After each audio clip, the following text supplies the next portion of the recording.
Assalamualaikum warahmatullahi wabarakatuh. Tugas mata kuliah media pembelajaran yaitu membuat tugas video. Mari simak video berikut ini. Baik, pembahasan kali ini yaitu mengenai sholat, yaitu untuk mempelajari pengertian sholat, rukun-rukun sholat,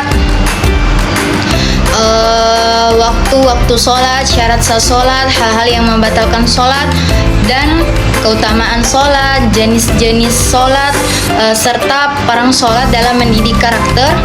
Dan yang terakhir yaitu kesimpulan dari materi tersebut. Sholat yaitu ibadah yang wajib dilakukan oleh umat Islam yang melibatkan rangkaian doa, zikir, dan gerakan tubuh tertentu seperti berdiri, ruku, sujud, dan duduk yang dilakukan dengan niat khusus untuk mendekatkan diri kepada Allah Subhanahu wa Ta'ala, dan di mana juga sholat termasuk dalam 5 rukun Islam yang harus kita patuhi dan dilakukan 5 kali sehari pada waktu yang telah ditentukan, yaitu subuh, duhur, asar, maghrib, dan isya. Nah, selain itu, sebagai juga kewajiban agama, sholat juga berfungsi untuk mempererat hubungan antara seorang muslim dengan Allah Subhanahu wa Ta'ala, membersihkan hati dari dosa, serta meningkatkan rasa takwa dan disiplin dalam kehidupan sehari-hari.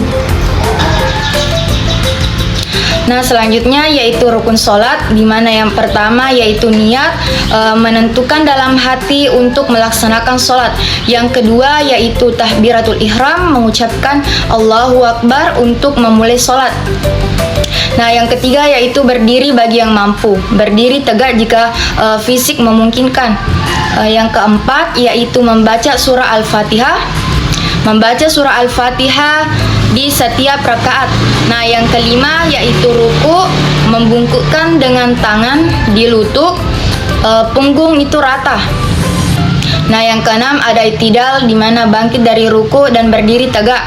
Yang ketujuh yaitu sujud, menundukkan tubuh dengan dahi, hidung, tangan, lutut, dan kaki menempel ke lantai. Kedelapan yaitu duduk di antara dua sujud, duduk sejenak setelah sujud pertama. Nah, yang terakhir yaitu salam, mengucapkan Assalamualaikum untuk menutup sholat. Nah, selanjutnya yaitu waktu-waktu sholat. Nah, subuh, dari terbitnya fajar sampai matahari terbit. Waktu subuh dimulai saat fajar menyingsing dan berakhir ketika matahari mulai muncul di ufuk timur. Selanjutnya yaitu zuhur, setelah matahari tergelincir sampai menjelang waktu asar, di mana waktu zuhur dimulai setelah matahari melewati puncaknya dan mulai condong ke barat. Selanjutnya yaitu asar, setelah waktu zuhur hingga matahari terbenam, di mana waktu asar dimulai setelah zuhur dan berlangsung hingga matahari hampir terbenam.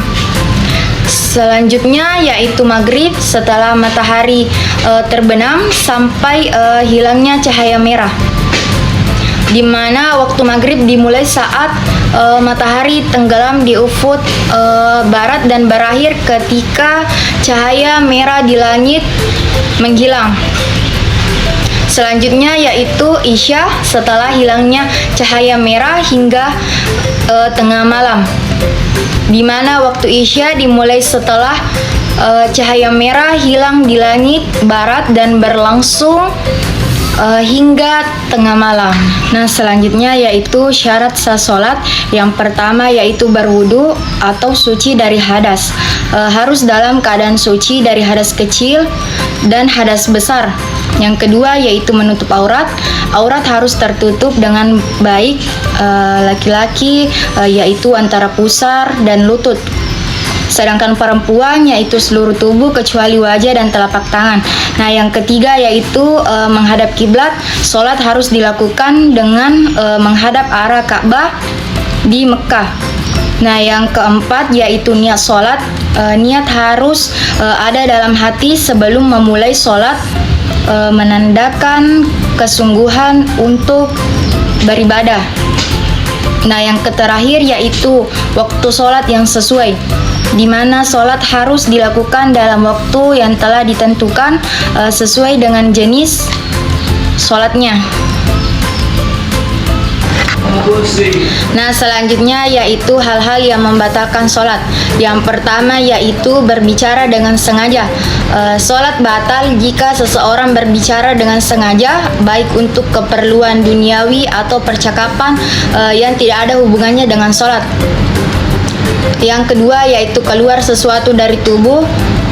Jika ada yang keluar dari tubuh seperti buang air besar, kecil, atau darah atau najis, sholat batal karena tubuh tidak lagi dalam keadaan suci.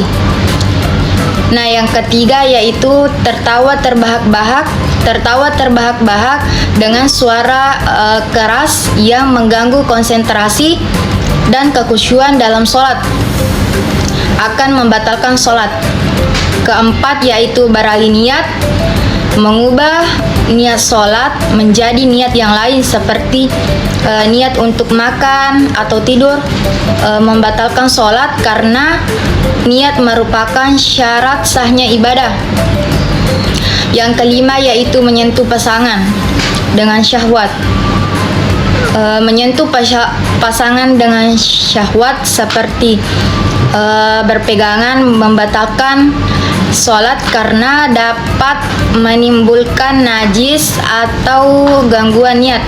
Yang terakhir yaitu meninggalkan syarat atau rukun sholat, di mana sholat batal jika ada syarat atau rukun yang ditinggalkan seperti tidak menghadap kiblat dan tidak menutup aurat atau melupakan rukun seperti ruku atau sujud.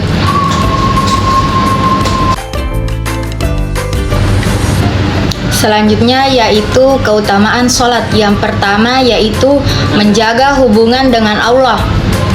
Sholat adalah cara langsung untuk berkomunikasi dengan Allah, memperkuat ikatan spiritual antara hamba dan Sang Pencipta.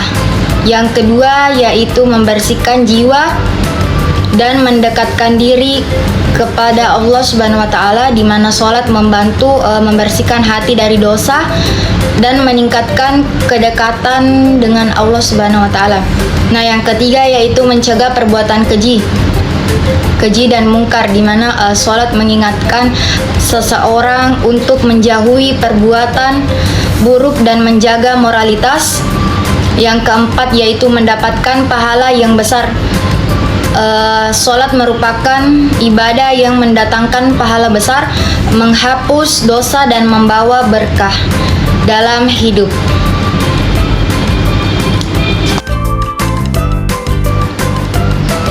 Nah, selanjutnya yaitu jenis-jenis sholat. Yang pertama yaitu sholat fardu ain, yaitu wajib bagi setiap muslim seperti sholat 5 waktu. Fardu kifayah yaitu wajib dilakukan sebagian umat seperti sholat jenazah. Yang kedua yaitu sholat sunat. Sunnah rawatib yaitu sunnah yang mengiringi sholat fardu seperti sebelum zuhur atau setelah maghrib. Sunnah muakkad yaitu sunnah yang sangat dianjurkan seperti sholat witir. Sunnah gairu muakkad yaitu sunnah yang dianjurkan tapi tidak terlalu ditekankan.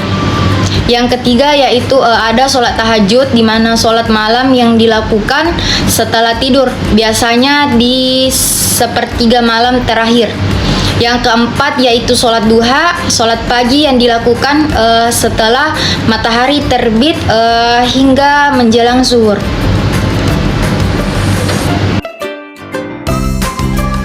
Selanjutnya yaitu peran sholat dalam mendidik karakter. Yang pertama yaitu disiplin waktu. Sholat mengajarkan pengaturan waktu yang baik karena dilaksanakan pada waktu tertentu setiap hari. Yang kedua yaitu kesabaran dan ketekunan. Sholat mengajarkan untuk sabar dan tekun meskipun ada godaan atau kesibukan. Yang ketiga yaitu rendah hati dan pengendalian diri. Gerakan sujud mengajarkan kerendahan hati dan pengendalian diri dari godaan duniawi.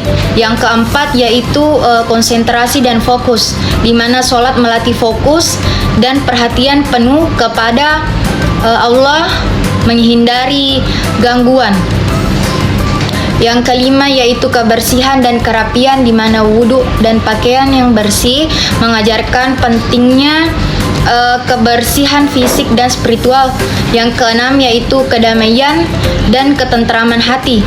Sholat memberikan ketenangan batin dan mengurangi stres. Yang ketujuh yaitu ketaatan kepada Allah Subhanahu wa taala, di mana ketika kita melaksanakan sholat adalah bentuk ketaatan langsung kepada Allah Subhanahu wa taala. Yang terakhir yaitu kedelapan peningkatan akhlak dan etika, di mana sholat mendorong perilaku baik seperti jujur, sopan dan bertanggung jawab. Terakhir yaitu kesimpulan, sholat adalah ibadah yang wajib dalam Islam, yang tidak hanya sebagai kewajiban tetapi juga sebagai sarana untuk mendekatkan diri kepada Allah Subhanahu wa taala. Selain itu mengajarkan kita disiplin, ketenangan dan pengendalian diri. Sholat juga mempererat hubungan sosial antar sesama umat melalui ibadah berjamaah. Dengan melaksanakan sholat dengan penuh kesungguhan dan kekhusyuan, seorang muslim dapat meningkatkan kualitas dirinya, memperbaiki akhlak, meraih kedamaian batin, serta memperoleh keberkahan dalam kehidupannya dunia dan akhirat.